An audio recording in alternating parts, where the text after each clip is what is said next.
What's going on, guys? TKD123 back at a video, and today is another Tuesday, so happy Tuesday to y'all. And every Tuesday here on the channel we bring you guys the latest in music, the news, the new albums coming out, whatever's been happening throughout music industry we are talking about here on the channel. Let's get right into it. Starting off here, we have more news about Jay-Z's 444 album. Of course, it's been a topic of discussion for a couple weeks now. It's really just kind of flooded every single kind of outlet, that talks about music. But here is an interesting kind of little tidbit about the album.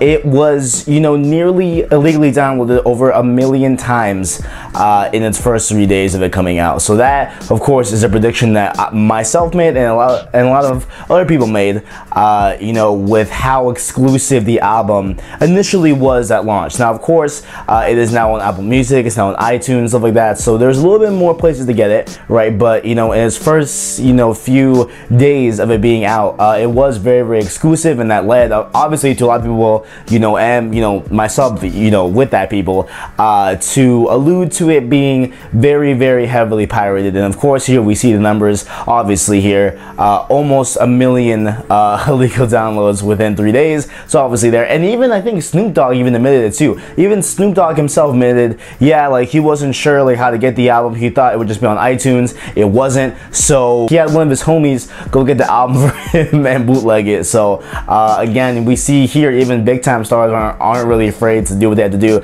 to get the content. Still, with those numbers, what I'm saying, with the album being, illegally downloaded that many times, it still went platinum, right? Now some might say, oh man, how is that possible? And of course, I would say, well, it's Jay-Z, so obviously it's possible because he, still has that clout, still has that title, you know what I'm saying? Like he's still a G, right? But reports are coming out also in a few articles here that Sprint bought a substantial amount of copies.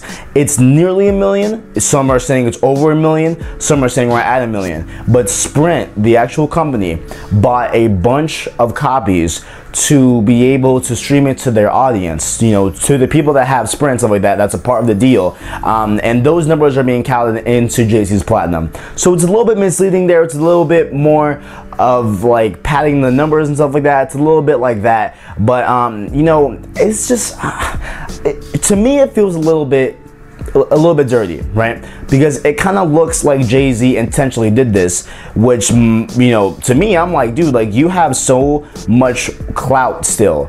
You have no need to do this, you know what I'm saying? But to each his own. And like we talked about before, I think it was last week, the Jay-Z tour is official. It's happening. Make sure to look on, your Googles and look at your Ticketmasters or whatever. Try to get some tickets for that show. Of course, I have already gotten them. Not necessarily for me.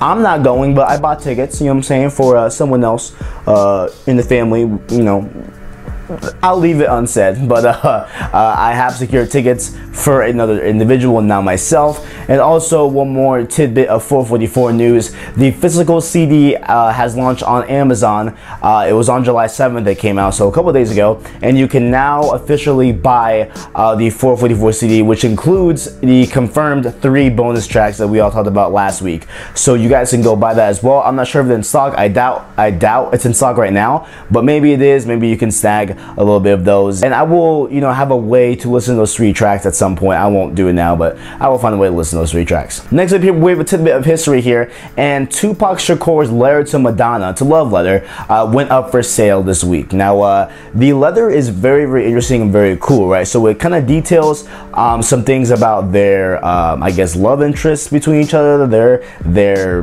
love they had and stuff like that. And it was written while Tupac was in jail, and he kind of is a little bit regretful of dumping her, right? Because he explains in the letter that he dumped her because he was black, right? And she was white, and he thought that would somehow ruin or tarnish her career. But then he has regretful and kind of vice versa thoughts about it, and is actually like, man, like that could have really helped your career and stuff like that. So the very, very cool insight, very, very cool history there as well. Its starting bid is $100,000, so if you got the money, feel free to go and purchase that. And also what's up for sale I saw this week, it's not on the notes, but I saw that his last home that he ever lived in is also up for sale. I believe 2.6 million, I think his number is, and I think the owner of it that has owned it for a multitude of years now, ever since Tupac's passing, has added $1 million worth of, you know, extra amenities and upgrades and stuff like that. So definitely check out that as well if you're in the market for buying a $2.6 million home. Of course, French Montana, a big, you know, I'm a huge fan of and stuff like that. His album Jungle Rules is coming out here pretty soon, and he released a track list, and the features are absolutely insane. We got Swale, The Weeknd, Travis Scott, Future, Quavo, Pharrell, T.I., Young Thug. Like, the features go on and on. Looking to be a great ensemble cast and stuff like that, and it's coming out July 14th. So definitely look out on the channel for that. I will of course be reviewing this album, so make sure to look out for that review as well. Next up here, we have a new development in the saga of setting Lil Wayne free, right? And Lil Wayne now is claiming that Universal Media Group and Cash Money co-opted and worked together to you know, and did actually snub Lil Wayne out of millions of dollars, right? And this all happened within the span of them partnering up, is what Lil Wayne is claiming, right? And so him and his lawyer have found some documents dating way back that state that the, you know, deals that Wayne made with Young Money and Universal Media Group were backdated to a previous point of Lil Wayne being signed to Young Money, leading them to be able to snub him out of a lot of money that he made with the partnership because the dates were backdated. It's all very weird. That's like the best way I can explain it, but it is absolutely incredible. This whole thing is just insane, man. Like, you know, we had Rick Ross speak heavily on it on his album and stuff like that in the beginning half of the year, and we have so many little other tidbits about this, and we even had Lil Wayne releasing a free EP. I think it was last week. It's like a 5-length EP track, but he even, you know, outed some things on Instagram saying like, man, like C5 is being held back because of this whole thing. He wants to release it. It's done. It's ready to go, but it's just with legal issues that he cannot right now. And so he just released this little side EP as a little, you know, holdover for people, and he pleaded again, you know, once again, you know, free Wayne. So definitely I want to free Wayne here. This is insane, and this is true. There is no concrete evidence here because we don't have the physical documents. I mean, he does, but you know, we haven't seen it, so I can't, you know, definitively say, oh yeah, this is fact. But it sounds like it's pretty true. I mean, coming from Lil Wayne, it sounds to be true. So unfortunate news, man. I hope Wayne gets set free because we all want C5. We just free Lil Wayne, dog. Next up here, some very, very unfortunate news here coming out of SoundCloud. Layoffs have hit the company very, very bad lately, and they have now closed their San Francisco site along with their London offices as well. And of course, with those two offices being closed, they also laid off 40% of their workforce in the company, which is an astounding number. It is absolutely insane. It is very, very unfortunate, and that leaves their Berlin and New York offices still intact, and so those will still be operational. Those will be the main offices for SoundCloud here going on forward. And you know, they blame mainly their focus and need to look and focus on the future is what they said. And it is super, super unfortunate. That leaves a lot of people without jobs and everything from SoundCloud. So I hope they lay on their feet. I hope they, you know, get jobs very quickly, and that is very, very unfortunate to hear. And you know, my thoughts and my prayers go out to those affected by this whole thing, and I hope you land on your feet very quickly. Next up here, Black, a new upcoming artist we've talked about on the channel. I reviewed his debut album and stuff like that, and it is you know, he's an absolutely amazing artist, right? He over the weekend celebrated selling over 1 million records at some sort of event, and he received his platinum plaque and stuff like that. It was a very, very good thing and everything. And then he took to the mic to say a few words to thank you know, his people that helped him get here, his fans, etc. And there was one thing that caught a lot of people's eye, and it was that he shaved his dreads. And you know, I tell you what, those dreads were super awesome, man.